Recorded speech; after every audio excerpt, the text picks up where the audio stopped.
नमस्कार दोस्तों, देहरादून में हाल ही में राष्ट्रीय युवा संसद का आयोजन हुआ और इस युवा संसद में मुजफ्फरनगर के प्रतिनिधि बने अनुराग शर्मा हमारे साथ में मौजूद है।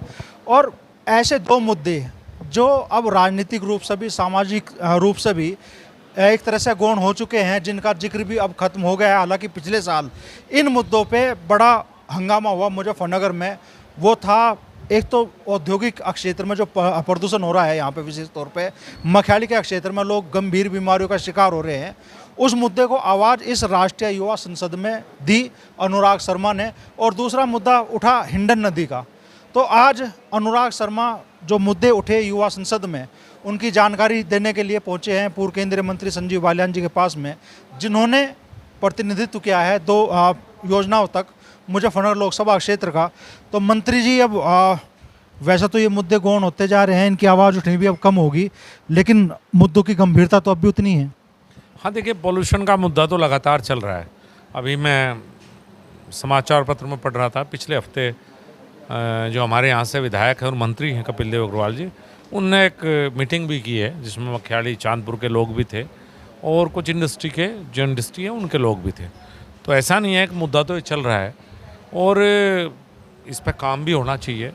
वाकई पोल्यूशन एक बहुत गंभीर समस्या है और यही पोल्यूशन ईंधन से जुड़ा हुआ है।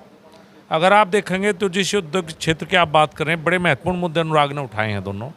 ये यहाँ से एक नाला मंसूरपुर आके काली नदी में मिलता है और काली नदी आगे चल के शायद बागपत जनपद में हिंडन में मिल जाती है। तो अल्टीमेटली ये पोल्यूशन इंडस्ट्री का गाँव के साथ साथ वहाँ होते हुए भी वहाँ पर जाता है। जब मैं केंद्र सरकार में मंत्री था तो कई बार प्रयास हुए कि एक सामूहिक सीवरेज ट्रीटमेंट प्लांट लगाया जाए। उसी समय चूँकि मैं वाटर रिसोर्सेज मिनिस्ट्री में था तो दो मुजफ्फरनगर में सीवरेज ट्रीटमेंट प्लांट और बुढ़ाने में तो हमने लगवाए थे उसी समय। लेकिन इंडस्ट्री के लिए सीवरेज ट्रीटमेंट प्लांट सरकार के द्वारा नहीं लगाया जाता, वो इंडस्ट्रीज़ की सहभागिता से लगाया जा सकता है। तो प्रयास तो हुए थे, लेकिन इंडस्ट्री का सहयोग ना मिलने के कारण हम एक बड़ा सीवरेज ट्रीटमेंट प्लांट नहीं लगा पाए थे। तो मुद्दे तो दोनों महत्वपूर्ण हैं। हिंडन तो मुद्दा कहीं अब रही नहीं है, सच बात ही है। बड़ी मुश्किल से एक चर्चा हुई थी, परसों मैं भी मेरठ गया था हिंडन के बारे में, कि क्या हिंडन, चूँकि हिंडन अब एक डेड रिवर है, हिंडन मर चुकी है, सच बात ही है। तो हिंडन को कैसे जिंदा किया जा सकता है, तो परसों इस पर गंभीर चर्चा मेरठ में हुई थी। लेकिन कोई भी नदी का जिंदा होना सरकार के हाथ में नहीं है करना। नदी बिना जन सहयोग के जिंदा नहीं हो सकती। जो भी नदियाँ जिंदा हुई हैं, चाहे वो पंजाब में या राजस्थान में, वो जनता के सहयोग से जिंदा हुई है। और जब ये जनता का मुद्दा बन जाएगा, सरकार सहयोग करेगी, लेकिन जनता ज़रूरी है। तो ये दोनों मुद्दे अनुराग भाई ने बहुत ही महत्वपूर्ण उठाए हैं। हमारे जनपद के विकास तो होता रहा है, होता रहेगा। विकास के मामले में तो पिछले 10 साल में शायद कोई काम ऐसा नहीं बचा जो ना हुआ हो। कुछ काम हैं वो रह जाते हैं, ज़्यादातर काम हुए हैं। लेकिन वाकई पोल्यूशन के मामले में मैं भी बहुत ज़्यादा नहीं कर पाया। और हिंडन पे जो होना चाहिए था काम, वो मैं अपनी भी कहीं ना कहीं कभी मानूंगा ये नहीं, उतना काम नहीं हो पाया जितना होना। मैं तो गांव में जाता हूं तो गांव के लोग सबमर्सिबल चला के छोड़ते हैं। मैं तो 10 साल हो गए गांव में कहते हुए, भैया आप ये पानी क्यों बर्बाद कर रहे हो। तो जब तक ये सहयोग जनता का नहीं मिलेगा कि सबमर्सिबल चला के ना छोड़ दें, पानी कितना कीमती है, भविष्य में पानी नहीं रहेगा, डार्क जोन में हम पड़े हुए हैं। तो जनता का जब तक सहयोग नहीं, जब तक नहीं, जन जागरण इसके लिए बहुत ज़रूरी है।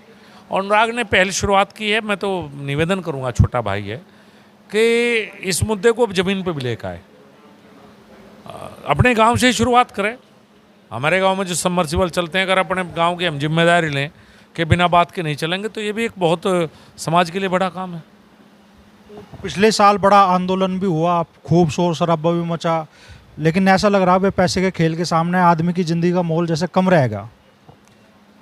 नहीं, ऐसा तो नहीं है। इंडस्ट्री भी ज़रूरी है, लेकिन पोल्यूशन रोकना चाहिए। जो मुद्दा उठा था वो शायद कूड़े का था, काफ़ी किसान यूनियन ने भी उठाया था और भी बहुत से सामाजिक संगठन थे जिन्होंने ये मुद्दा उठाया था, इस पर काम करने का प्रयास किया। तो और अब जनप्रतिनिधि भी लगे हुए हैं। तो ऐसा नहीं कि कुछ ना कुछ सुधार तो निश्चित रूप से होगा। तो इन मुद्दों पे सरकार को भी गंभीर होना पड़ेगा और नागरिकों को भी अपनी जिम्मेदारी समझनी पड़ेगी, तभी समाधान निकलेगा। देखिए, सरकारें गंभीर जब ही होती हैं जब नागरिक गंभीर होते हैं। सरकारें उसी मुद्दे को देखती हैं ज़्यादा जो जन आंदोलन बन जाता है। आज अगर ये जन आंदोलन बन जाएगा तो सारी सरकार मुजफ्फरनगर आके बैठ जाएगी। तो सरकार तो दबाव पड़ने से काम करती है। ये जो सिस्टम है ना अधिकारियों का, ये बिना दबाव काम नहीं करता। जिस दिन हिंडन और ये पॉल्यूशन जन आंदोलन बन जाएंगे उस दिन सब ठीक हो जाएगा। तो देहरादून में इन मुद्दों को जिस युवा ने आवाज़ दी, अनुराग शर्मा हमारे साथ में मौजूद है। हालांकि ये कोई औपचारिक संसद नहीं थी कि भाई इससे कोई समाधान की राह निकले, लेकिन कम से कम मुद्दा तो उठा। तो मन में क्या पीड़ा थी जो इन मुद्दों को आपने आवाज़ दी देहरादून में राष्ट्रीय युवा संसद के मंच पे? सबसे पहले तो आपका बहुत बहुत धन्यवाद। मैं चरथाल विधानसभा के गांव रोनी हरजीपुर से आता हूं और मेरी विधानसभा क्षेत्र में ये हिंडन नदी आती है और आसपास के गांव हैं। मेरे साथ Shri Ram college of pharmacy में बहुत सारे लोग हैं जो मेरे साथ पढ़ते हैं, मेरे सीनियर भी हैं। हमारे क्षेत्र में नगला राई हुआ, आपका गुनिया जुड्डी गाँव है, पिप्पलसा, तितावी, बूढ़ीना कला, इन सभी के लोगों से परिचित हूँ। और वो जब बताते थे कि हमारे क्षेत्र में आज सांस की बीमारी हो रही है, कैंसर की हो रही है, तो कारण पता चलता था कि हिंडन नदी जो कभी पहले टाइम में साफ़ स्वच्छ रहती थी, आज वो पॉल्यूटेड हो गई है, जिसमें जो फैक्ट्रियां हैं उनका जो केमिकल वेस्ट है वो उसमें मिला दिया गया है, जैसे अभी माननीय मंत्री जी ने बताया। तो वहाँ से मन में एक पीड़ा बैठती थी कि काश क्या पता मेरे गांव में भी यही समस्या होती। और एक दो बार मैंने विजिट किया, वहाँ पे अलग अलग लोगों से बातचीत हुई, तो मुझे लगा कि एक मंच पर ऐसा मुद्दा यदि मैं उठाता हूँ, ऐसी अपनी क्षेत्र की समस्याओं को रखता हूँ, जो कि हमारे माननीय अध्यक्ष जी थे सदन के, उनके द्वारा दूसरे दिन सभी सांसदों ने अपने क्षेत्र की समस्याओं को रखा, तो मैंने उस मुद्दे को उठाया। और दूसरा प्रमुखता मखियाली की जो मैंने बात रखी, मखियाली में आज हम सभी लोग सोशल मीडिया के माध्यम से देख रहे हैं, और यदि आप हाईवे पे भी निकलते हैं तो आप फॉगिंग के माध्यम से और जो वहाँ पर पॉल्यूटेड एरिया है उसके माध्यम से आप सभी को पता ही है कि वहाँ पर अभी तक 50 से 60 जाने जा चुकी हैं और बहुत से लोग प्लान करने के लिए वहाँ पर नोटिस बोर्ड लगा दिए हैं। सरकार के कुछ माननीय जनप्रतिनिधि भी वहाँ पर जा रहे हैं, बातचीत करने हैं और बीच का माध्यम निकालने का प्रयास कर रहे हैं। मैंने वहाँ पर सदन में यही बात रखी कि केंद्रीय प्रदूषण नियंत्रण बोर्ड द्वारा इसकी उच्च स्तरीय जाँच हो और हम लोगों को, जो कि मुजफ्फरनगर आज सकारात्मक उपलब्धियों में सर्वश्रेष्ठ होता है, वहाँ पर भी हमारे बहुत सारे लोग थे जो पूछते थे कि आप कहाँ से हैं, मैं बताता था मुजफ्फरनगर से, तो वो कहते थे क्राइम सिटी मुजफ्फरनगर से। तो मैंने उन्हें परिचय दिया कि नहीं, वो मुजफ्फरनगर पहले था, आज मुजफ्फरनगर गुड़ की नगरी जाना जाता है, आज मुजफ्फरनगर गौ संरक्षण में काऊ सेंचुरी के लिए जाना जाता है, आज मुजफ्फरनगर में नई नई सकारात्मक उपलब्धियां हैं। बहुत सारे यहाँ से शिक्षक, बहुत सारे हमारे टीचर्स और बहुत सारे युवाओं ने खेल के संबंध में भी, खेल के क्षेत्र में भी नाम रोशन किया है। तो मैंने वहाँ पर एक नई पहल की शुरुआत की कि जो मुजफ्फरनगर को हमारे युवा आपस में बातचीत करते हैं तो बड़ी प्रशंसा के साथ बताते हैं कि हाँ, मैं मुजफ्फरनगर क्राइम सिटी से हूँ।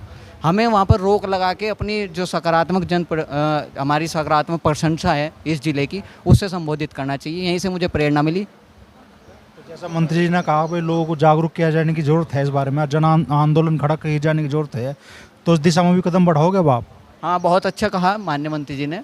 जब तक जनता अवेयरनेस नहीं होती, जब तक जनता में एक जागरूकता नहीं आती, जब तक सरकार ध्यान नहीं देती, सरकार अधिकारियों के माध्यम से ध्यान देती है, तो जब तक हम अपने क्षेत्र में, जैसे आज मैंने अपनी क्षेत्र की समस्या को किसी भी राष्ट्रीय मंच के आधार पर रखा, तो मैं यही चाहूँगा कि हमारे जितने भी युवा हैं वो इन चीज़ों में आगे बढ़कर हिस्सा लें और जो माननीय देश के यशस्वी प्रधानमंत्री जी का विकसित भारत 2047 का सपना है, उस देश के निर्माण में अपना योगदान देकर एक अहम भूमिका निभाएं। देखना होगा कि मुजफ्फरनगर के दो बड़े और गंभीर मुद्दों को आवाज़ दी गई राष्ट्रीय युवा संसद में। हालांकि ये अनौपचारिक मंच है, लेकिन चाहे अनौपचारिक ही सही, लेकिन कहीं ना कहीं तो आवाज़ उठी, एक ऐसी आवाज़ जो लगातार लोगों की जो सांसें घुट रही है प्रदूषण के चलते, उस समस्या का समाधान निकले, उस मुद्दे को आवाज़ दी गई राष्ट्रीय युवा संसद के मंच पे। और मंत्री जी भी कह रहे हैं कि अब लोगों को भी जागने की ज़रूरत है, सरकारें भी अपनी जिम्मेदारी तय करें, लोग भी अपनी जिम्मेदारी तय करें, ताकि ये जो समस्या है जिनसे जूझ रहे हैं मुजफ्फरनगर के लोग, इनका हो समाधान।